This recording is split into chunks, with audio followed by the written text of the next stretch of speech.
6 years back నేనెప్పుడైతే coding నేర్చుకోవాలి అని అనుకున్నానో, అప్పుడు నా ఫస్ట్ కోడ్ రాయడానికి కూర్చున్నప్పుడు even I went blank. It's common and nothing to worry about. ఐటీలో కోడింగ్ జాబ్స్ చేయాలనుకున్న వాళ్ళు ఖచ్చితంగా ఏవైతే కంపెనీస్ పెట్టే కోడింగ్ రౌండ్స్ ఉంటాయో అండ్ టెక్నికల్ రౌండ్స్ అవి మంచిగా క్లియర్ చేయాల్సి వస్తుంది. అండ్ ఒక్కో కంపెనీ దాన్ని ఒక్కోలా కండక్ట్ చేస్తారు. ఫర్ సపోజ్ కొంతమంది కోడింగ్ కాంపిటీషన్స్ కండక్ట్ చేస్తారు. ఆర్ ఫర్ సపోజ్ వాళ్ళు వాళ్ళ కంపెనీ నేటివ్ వెబ్సైట్స్ లో కపుల్ ఆఫ్ క్వశ్చన్స్ ఇచ్చి సాల్వ్ చేయమంటారు. లేదంటే లైవ్ గా క్వశ్చన్స్ అడిగితే మనం కోడింగ్ చేయాల్సి ఉంటుంది, కోడింగ్ డెమాన్స్ట్రేషన్. సో దానికి we have to type faster and మన కోడింగ్ లాజిక్ బిల్డింగ్ అనేది చాలా బెటర్ అండ్ ఫాస్ట్ ఉండాలి. అండ్ ఈ వీడియోలో మనం మెయిన్గా practical aspects of coding and logic building ఎట్లా బిల్డ్ చేసుకోవాలి step by step. And video end పార్ట్లో నేను డెవలపర్గా వర్క్ చేస్తున్నా కాబట్టి ఇండస్ట్రీలో కోడింగ్ ప్రాబ్లమ్స్ ఎట్లుంటాయి, మనం యాక్చువల్గా ఇండస్ట్రీలో ఎలాంటి ప్రాబ్లమ్స్ సాల్వ్ చేస్తాం అనేది వీడియో ఎండ్లో పెడతాను. So stick till the end of the video. So ఇంకా లేట్ చేయొద్దు and let's dive right in. So మనం ఈ లాజిక్ బిల్డింగ్ని 3 పార్ట్స్గా అనుకుందాం. అండ్ ఫస్ట్ స్టెప్లో మనం ఏం చేయాలంటే you have to choose a programming language. Programming choosing lo, like couple of things you have to consider. Don't choose a programming language according to your subject or according to your ongoing semester. And మీరు first C నుంచి start చేశారు కదా అని సితోనే continue చేస్తాను కూడా అనుకోవద్దు. You have to choose a language based on your stream. Take some time and choose your stream. Video చూడండి, మీకు క్లారిటీ వస్తుంది like how to choose your stream. And నా పర్సనల్ స్టోరీ వీడియో కూడా ఉందన్నమాట, how did I choose my stream. So ఆ video checkout చేయండి, మీకు idea వస్తుంది. మీ స్ట్రీమ్ బేస్డ్గానే అందులో ఉన్న టాప్ లాంగ్వేజ్ చూస్ చేసుకోవాలి మీరు, ప్రోగ్రామింగ్ లాంగ్వేజ్ లెక్క. అండ్ ఇందులో అడిషనల్ నోట్ ఒకటి చెప్తా, ఇది నా personal suggestion. Prepare your programming basics with gate syllabus. నేను గేట్ క్వాలిఫై అయినా కాబట్టి చెప్తున్నా, అసలు అవి ఎంత యూస్ఫుల్ అయినాయో నాకు నా ఇండస్ట్రీలో I can't tell you. See నేను కొన్ని ఇక్కడ చూపిస్తాను, లెర్న్ దిస్. ఇవి యూ హ్యావ్ టు, ప్రాక్టికల్ అవసరం లేదు, you have to know them theoretically. ఇంకొకటి మెయిన్ ఆస్పెక్ట్, ఎప్పుడైతే కోడింగ్ ప్రాబ్లమ్ సాల్వ్ చేస్తామో ఇక్కడ వస్తుంది టైం లిమిట్ ఎక్సీడ్ అని వస్తుంది.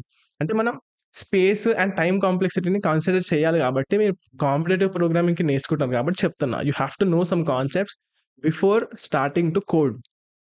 ప్లేలిస్ట్ని కింద లింక్ ఇస్తాను, ఆ లింక్ చూస్తే మీకు అన్ని హార్డ్వేర్ ఇంప్లిమెంటేషన్స్ వస్తాయి. సో స్టెప్ నెంబర్ 2లో మనం ఒకసారి ప్రోగ్రామింగ్ లాంగ్వేజ్ చూస్ చేసుకున్న తర్వాత ఏం చేయాలంటే, first you have to know how input stream and output stream works for that language. For example, ఒకవేళ మనకు ఏదైనా క్వశ్చన్లో they will give input as separated by commas, separated by spaces, or they will give directly as an array. So you have to able to read them, have to know different kinds of reading the input and different kinds to write the input. Practical knowledge చెప్తా, like how I code అనేది. మీరు రాసిన first step తర్వాత you have to print it, you have to print the output and you have to see మీరు రాసిన code and మీరు expected ఏదైతే ఆ లైన్ తర్వాత ఏదైతే రావాలో అది వస్తుందా లేదా అని you have to print it. నేను ఆ కోడ్ చూపిస్తాను కుదిరితే.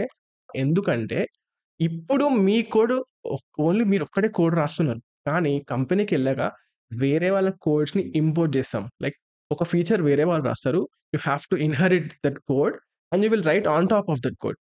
సో మన కోడ్లో తప్పు ఉందా లేకపోతే మనం ఇంపోర్ట్ చేసుకున్న కోడ్లో తప్పు ఉందా అనేది మనం ఫిగర్ అవుట్ చేయాలంటే you have to know where it went wrong కదా. So final and the most important step, ఈ స్టెప్లో మనం ప్యూర్లీ కోడింగ్ లాజిక్ ఎట్లా బిల్డ్ చేసుకోవాలనే దాని గురించి మాట్లాడదాం. అంటే మనం ఒక లైన్ దగ్గర ఆగుతాం, ప్రాక్టికల్ సినారియో చెప్తున్నా. We'll write some code, then we'll stuck కదా. ఇక్కడ నుంచి మనం నెక్స్ట్ స్టెప్కి వెళ్ళాలి అనేది మీకు రావట్లేదు. సో ఈ స్టెప్లో we'll clear that out. So easy question తీసుకుందాం, like identifying even or odd number. Then you have to use AI guys, మీరు ఏఐ వాడాలి ఈ టైమ్స్లో. So what you have to do, open ChatGPT. ChatGPT open చేసి ఏదైతే question మీరు solve చేస్తున్నారో give that question to ChatGPT. And then I am stuck in this line, I will show the prompt, give me a hint so that I can write my code line. Then it will give you a hint. So on top of that you have to write some code, whatever half line or something like that. After writing the half line మీరు ఏం చేయండి, ఆ half లైన్ని మళ్ళీ ఇయ్యండి అదే చాట్లో. So నేను ఇది రాసాను, ఈ హాఫ్ లైన్ రాసిన, is it correct or not? If it's wrong, what, give me another hint. So you keep on asking hints. నేను ఎందుకు ఇది చెప్తున్నా అంటే, what the hint means, right? This is the way. ఇట్లా మీరు ఆలోచిస్తేనే మీకు నెక్స్ట్ స్టెప్ వస్తుంది అనేది హింట్ కదా. నాకు ఆ హింట్స్ అలవాటు అయిన తర్వాత ఓకే, ఒకసారి మీరు అలవాటు చేసుకుంటే తర్వాత ఓకే. దీని తర్వాత ఇగో ఇట్లా ఆలోచించాలి అనేది మీకు ఆటోమేటిక్‌గా మీరు లైన్స్ రాయడం స్టార్ట్ చేస్తారనమాట. నా వీడియోనే కాదు ఇంకా చాలా మంది చెప్తారు ఇలాంటివి. So, consider those steps and try them. మీకు ఏది వర్కౌట్ అయితుందో అది వర్కౌట్ చేసి keep on practising and keep on learning. It's a never ending phase అనమాట కోడింగ్. నేను ఇప్పటికి కూడా చాలా నేర్చుకుంటాను. ఇంకా ఎలా ఎఫిషియెంట్‌గా కోడ్ రాయాలి అని చెప్పి. సో, మీకు స్టార్టింగ్‌లో చెప్పాను గదా! ఇండస్ట్రీ కోడింగ్ ప్రాబ్లమ్స్ ఎట్లుంటాయో చెప్తానని జెప్పి. First problem you have to know. దాని బయటనే సొల్యూషన్ గదా! ప్రాబ్లమ్ ఏంటంటే వాళ్ళకో వెబ్‌సైట్ ఉంది. అందులో చాలా చిన్న చిన్న టాస్క్స్ ఉన్నాయి. Like downloading a file and uploading a file. అక్కడికెళ్ళి కొన్ని ఫార్మ్స్ ఫిల్ జేయడం కొన్ని చిన్న చిన్న టాస్క్స్ గదా!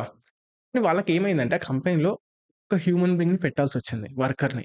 సో, వాళ్ళు ఏం చేశారంటే we have to automate them. అంటే ఏదైతే ప్రాసెస్ వాళ్ళు చేస్తున్నారో we use some Python use చేసాం అండ్ ఆటోమేషన్ ఎనీవేర్ 360 అవి యూజ్ చేసి వి ఆటోమేటెడ్ ఎవ్రీ టాస్క్. మీరు చెప్తే నమ్ముతారో లేదో నేను దీని మీద ఒక వీడియో చేద్దాం అనుకుంటున్నా. నేను నా కొలీగ్ ఒకతను ఉంటుండే.